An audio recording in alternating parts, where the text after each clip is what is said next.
하나님의 말씀은 야고보서 1장 1절에서 8절까지의 말씀입니다. 제가 갖고 있는 신약성경 371페이지입니다.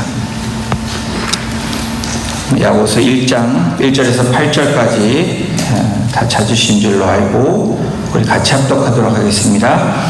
하나님과 주 예수 그리스도의 종 야고보는 흩어져 있는 12지파에게 문안하노라. 내 형제들아, 너희가 여러가지 시험을 당하거든 온전히 기쁘게 여기라. 이는 너희 믿음의 시련이 인내를 만들어내는 줄 너희가 알미라. 인내를 온전히 이루라. 이는 너희로 온전하고 구비하여 조금도 부족함이 없게 하여 함이라. 너희 중에 누구든지 지혜가 부족하거든 모든 사람에게 후히 주시고 꾸짖지 아니하시는 하나님께 구하라. 그리하면 주시리라. 오직 믿음으로 구하고 조금도 의심하지 말라. 의심하는 자는 마치 바람에 밀려 요동하는 바다 물결 같으니 이런 사람은 무엇이든지 쉽게 얻기를 생각하지 말라. 두 마음을 품어 모든 일에 정함이 없는 자로다. 아멘. 네, 오늘 야고보서 1장 1절에서 8절 말씀으로 오직 믿음으로 구하라 라는 제목으로 말씀 나누겠습니다. 오늘부터 이번 주 한 주간은 이 생명의 삶에 아까 말씀드린 것처럼 고린도 전서를 하는 것이 아니라 야고보서를 오늘 이번 한 주간 함께 말씀을 나누려고 합니다. 여러분, 야고보서는 믿음이 아닌 행함을 강조하는 책이다 라는 선입견이 우리들에게 있습니다. 왜 이러한 선입견이 있었을까라는 생각을 해보면 복음서가 앞에 나와 있습니다. 마태, 마가, 누가, 요한, 그리고 사도행전이 있고 로마서는 이신칭이 믿음으로 의에 구하고 구원에 이른다라는 말씀이 우리에게 이렇게 각인되어 있어서 이 야고보서 보면 행함으로 있는 믿음이 진짜 믿음이다. 그래서 행함을 강조하는 책이다라는 선입견이 있습니다. 왜 이 같은 현상이 일어났을까? 가장 큰 이유는 아까 말씀드렸듯이 이신칭의입니다. 이신칭의가 너무나 강조되어 있기 때문에 믿음으로 구원에 이른다라는 것이 우리에게 있기 때문에 그렇습니다. 그 이유는 사도 바울이 이신칭의를 전할 때는 초대교회의 전반부에 일어났던 그때가 사도 바울이 로마서를 쓰고 또 말씀을 전할 때였습니다. 이때만 해도 예수를 믿어 구원에 이른다 라는 이 이신칭이라는 이 의미가 사실은 이 초대교회에 잘 자리 잡히지 않은 때였습니다. 여전히 구약의 영향이 컸기 때문에 유대인들이나 이 복음을 듣는 사람들이 율법의 중요성을 생각했고 또 제사가 중요하지 예수를 믿는 것이 중요함을 초기에는 그래서 바울이 강조했던 것입니다. 그러나 야고보서가 쓰여진 시기를 보면 신앙의 후반기입니다. 이미 구원을 받았습니다. 그래서 구원받은 사람들에게 무엇이 중요할까? 믿음 다음에는 믿음대로 사는 것이 중요합니다. 그래서 야고보서는 이러한 믿음의 중요성을 강조하고 또 믿음, 예수 믿어 구원에 이른 사람들이 그 다음에 무엇이 중요한지를 이야기하고 있는 것입니다. 결국 믿음이 뭐냐고 물을 때 저와 여러분들은 구원받기 전에는 예수를 믿는 것이 믿음입니다. 그러나 믿음을 믿고 예수를 믿고 난 이후에는 바로 예수님처럼 또 예수님의 가르쳐주신 말씀대로 그리고 믿는 자로 사는 것이 중요하다. 이것이 바로 믿음의 모습입니다.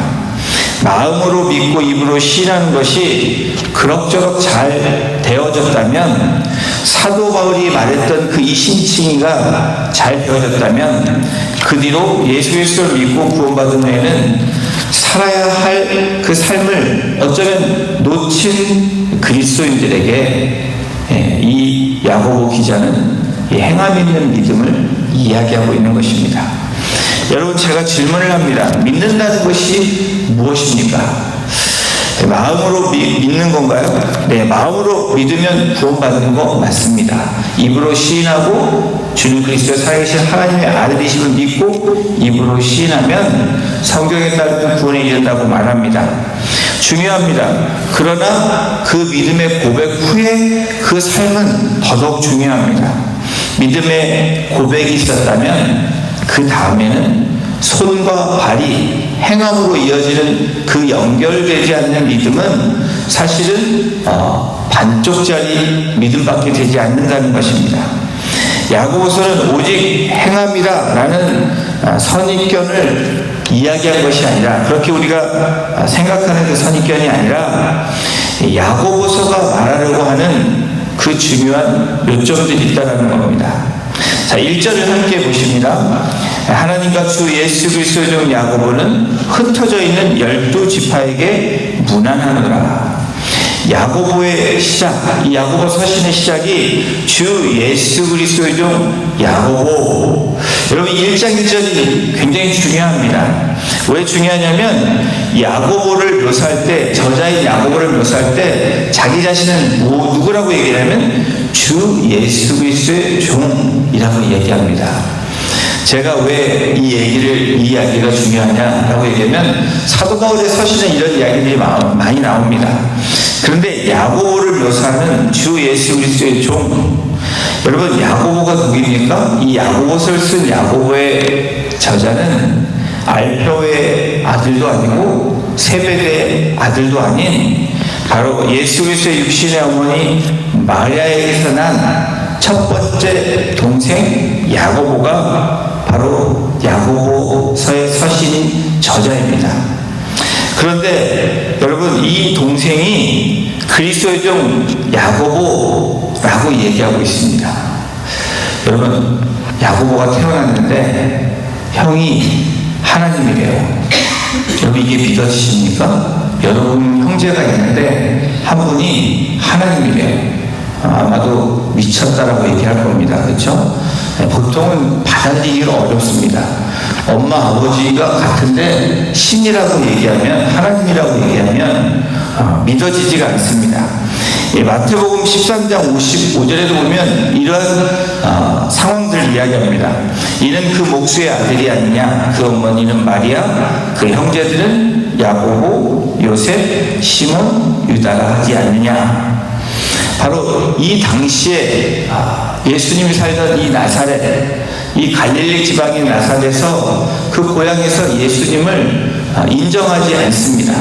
예수님 사람들뿐 아니라 형제들이 인정하지 않습니다. 요복음 7장 5절에도 보면 성경이 이렇게 기록합니다. 이는 그 형제들까지도 예수를 믿지 아니함이라. 그런 야고보가 야고보서를 쓰면서 그리스도의 종 야고보라고 기록하고 있습니다. 이와 같은 형제들이 어떻게 예수님을 믿게 되었을까? 함께한 형제들이 믿는다는 것은, 그리고 엄마 아버지가 같은, 태어나면서부터 바라왔던, 그리고 같이 성장했던 정말 인간적인 모습으로 살았던, 그러나 죄를 짓지 않았겠죠. 그렇지만 자기 함께했던 그 형제 예수님을 바라봤을 때 하나님의 아들, 하나님이라고 믿는 것이 쉬웠을까?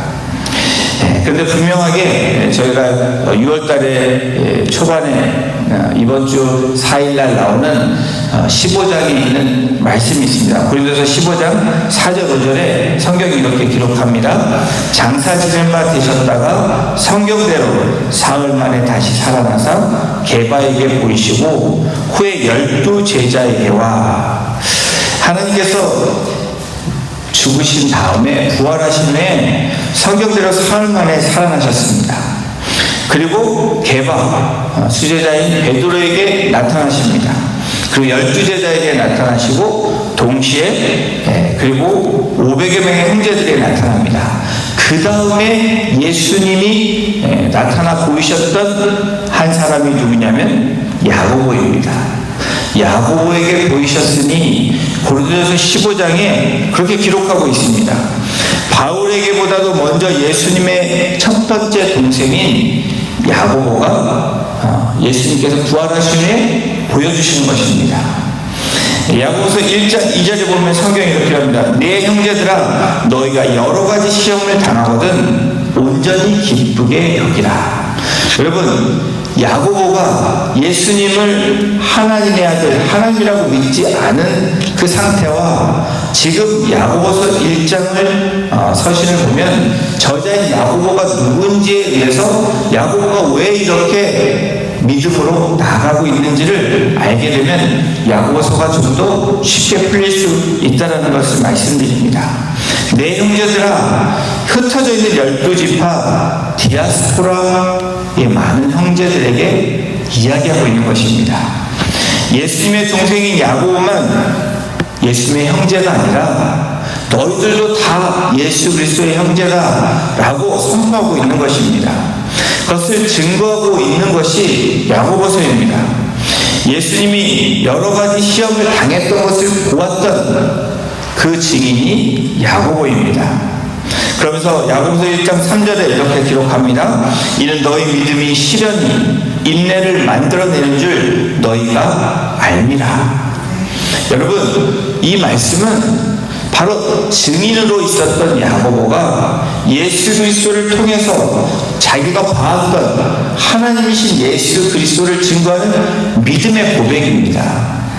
이 믿음의 고백이 있는 다음에 행함이 이어지는 것을 강조한 것이 야고보서의 중심입니다.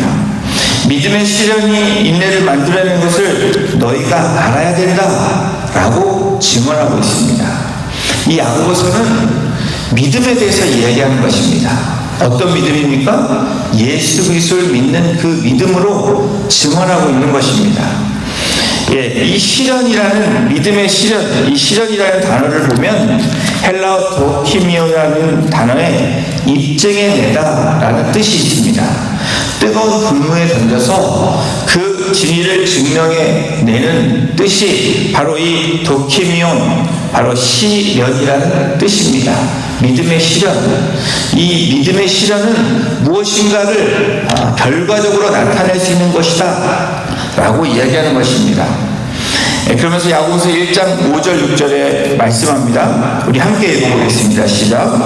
너희 중에 누구든지 지혜가 부족하거든 모든 사람에게 훈히 주시고 꾸짖지 아니하시는 하나님께 구하라. 그리하면 주시리라. 6절입니다. 오직 믿음으로 구하고 조금도 의심하지 말라. 의심하는 자는 마치 바람에 밀려 요동하는 바다 물결 같으니. 여러분, 여기서 오직 믿음으로 구하라고 얘기합니다. 기도할 때도 오직 믿음으로 구해야지 후히 꾸짖지 아니하시고 거저주시는 하나님께서 너희에게 주신다 라고 이야기합니다. 야고보서 1장을 보면 믿음에 대해서 강조하고 있습니다.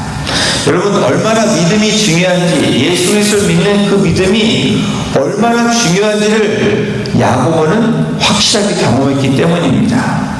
믿지 않았던 예수 그리스도를, 그 부활하신 첫 열매 되신 예수님을 만났기 때문에 바로 이 야고보는 이렇게 담대하게 그리고 확실하게 증거하고 있는 것입니다. 지혜는 하나님을 경험하는 것이라고 얘기합니다. 지혜는 온 마음을 다해 하나님의 방식을 따르려는 하나님을 향한 사람으로부터 개발되는 영적 자질이 바로 지혜라고 얘기합니다. 온 마음을 다해 하나님의 방식을 따르려는 하나님을 향한 사랑으로부터 개발되는 영적 자질, 이것이 지혜입니다. 지식과 다릅니다. 성도들이 하나님을 기쁘시게 하는 행동을 하면서 인생의 고난을 견딜 수 있게 해주는 내적인 이 결단력이 바로 지혜입니다. 지혜가 부족하거든 하나님께 구하라. 야고보서 기자가 선포하고 있습니다. 그러면서 6절에 오직 믿음으로 구하고 의심하지 말라는 겁니다. 왜 이렇게 얘기하냐면 야고보는 의심이 많았던 사람 중에 하나였을 것입니다. 어떻게 나랑 같이 자라오고 살아온 형제가 하나님의 아들이 될 수 있느냐라는 의심이 많았을 것입니다. 이 의심은 우리의 신앙 가운데도 많이 있습니다. 우리가 신앙인으로 살아가면서 하나님이 이거 왜 그러시지? 나에게 왜 그러시지? 이런 의심의 파도가 밀려올 때가 우리에게 있습니다. 우리 신앙생활이 모든 것이 다 100% 믿어집니까? 믿어지다가도 요동칠 때가 있습니다. 그럴 때 오직 믿음으로 구하라. 그리고 의심을 하지 말라 라고 얘기하는 것입니다. 의심하는 사람은 바람에 밀려 요동하는 바다 물결 같다. 바로 안정감이 없는 신앙인에 대해서 이야기하고 있습니다. 그리고 무엇이든지 주께 얻기를 생각하지 말라. 의심하는 사람은 그렇게 될 수밖에 없다는 겁니다. 믿음만이 하나님의 무한한 지혜가 담긴 보화의 문을 열어준다라고 야고보서는 강조하고 있는 것입니다.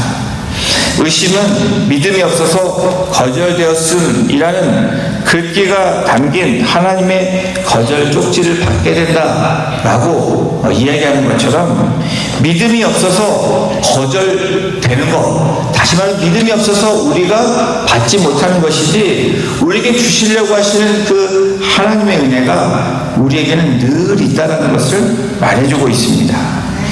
일함에 있어 정함이 없다. 이 8절에도 보면 두 마음을 품어 모든 일에 정함이 없는 자로다. 믿음을 가지고 꾸준히 기도하지 못하는 것은 의심하는 사람의 일반적인 특성을 보여주는 한 표라고 이야기합니다. 여러분, 야고보서가 우리에게 주시는 말씀이 무엇입니까? 인내의 순수한 신앙을 이야기합니다. 그것은 바로 믿음입니다. 6절에 있는 바로 말씀처럼 오직 믿음으로 이 믿음으로 예수 그리스도를 믿는 그 믿음으로 나아갈 때 행함이 있는 믿음으로 연결되어질 때 온전한 믿음의 삶이 될 수 있다는 것을 말씀합니다. 바로 이 야고보서의 기자, 이 예수님의 동생인 야고보, 그리고 예수님의 이 마지막 이 동생인 네 번째 동생인 유다도 나옵니다. 유다서의 저자가 이 유다입니다. 바로 예수님의 형제들이 왜 이렇게 믿음의 장들을 써 내려갔을까? 그것은 그들의 삶에서 경험했던 것을 이 후세에게 전해주기 위한 하나님의 약속의 말씀이기 때문에 그렇습니다. 사랑하는 성도 여러분, 우리의 믿음이 어디에 있는지에 따라서 또 이 야고보를 보는 이 관점이 이번 한 주간 동안에 정말 예수 그리스도를 믿는 그 믿음으로 우리의 렌즈를 고정시키고 그 믿음으로 이 말씀들을 바라볼 때 우리의 믿음의 눈이 열리는 놀라운 은혜가 저와 여러분들에게 경험될 것입니다. 이런 사람은 무엇이든지 주께 얻기를 생각하지 말라. 오직 믿음으로 구하지 않는 사람은 얻지 못한다는 것입니다. 그러나 반대로 믿음으로 구하는 사람들에게는 하나님께서 구하는 자마다 주시는 은혜를 경험하게 될 것이다 라고 말씀합니다. 사랑하는 성도 여러분, 우리의 삶 가운데 바람에 밀려 요동하는 바닷물결 같은 그러한 지금 현실을 만나고 계십니까? 여러분들이 만나고 있는 문제들이 어떤 문제 때문에 문제가 되었는지 한번 생각해 보십시오. 문제는 여전히 우리에게 다가올 수 있는 현상들입니다. 그러나 분명한 것은 그것을 어떻게 우리가 반응하는지가 정말로 중요하다는 것입니다. 그것이 그리스도인과 세상 사람들의 차이라는 것을 우리는 다시 한번 묵상하고 나아가는 시간이 되기를 원합니다. 하나님이 우리에게 주시는 하루의 삶, 또 우리에게 남겨져 주신 이 땅 가운데 삶은 오직 믿음으로입니다. 오직 믿음으로 살아라 라고 얘기합니다. 그 믿음으로 사는 것이 그냥 믿어지는 것이 아니라 매일매일 예수 그리스도와 동행하는 삶, 어떤 상황이 와도 예수 그리스도를 나의 구주로 영접하는 그 은혜 받은 삶으로 나아가는 것이 진짜 믿음이다 라고 이야기합니다. 내가 그랬던 것처럼 그렇게 하지 말고 믿음으로 나아가라. 부활하신 예수 그리스도를 믿은 내가, 형제였던 내가 바로 예수 그리스도는 나의 하나님이시다 라고 고백하는 그 고백이 바로 이 야고보서의 시작입니다. 여러분, 우리의 삶의 시작이 야고보서가 고백했던 이 서신의 시작이 우리의 하루의 시작이 되기를 주님의 이름으로 축원합니다. 그것뿐 아니라 그 믿음을 가지고 나아갈 때 우리가 경험하는 문제들을 우리가 쉽게라는 표현은 믿음으로 우리가 넘어갈 수 있다는 것을 말씀드리는 것입니다. 쉬운 문제는 저희들에게 없습니다. 그러나 예수 그리스도 안에 거하는 자들은 그 문제가 문제로 다가오지 않는다는 그 은혜들을 저와 여러분들이 경험하고 증거하는 그런 복된 삶이 되시기를 주님의 이름으로 축원합니다. 기도하시겠습니다.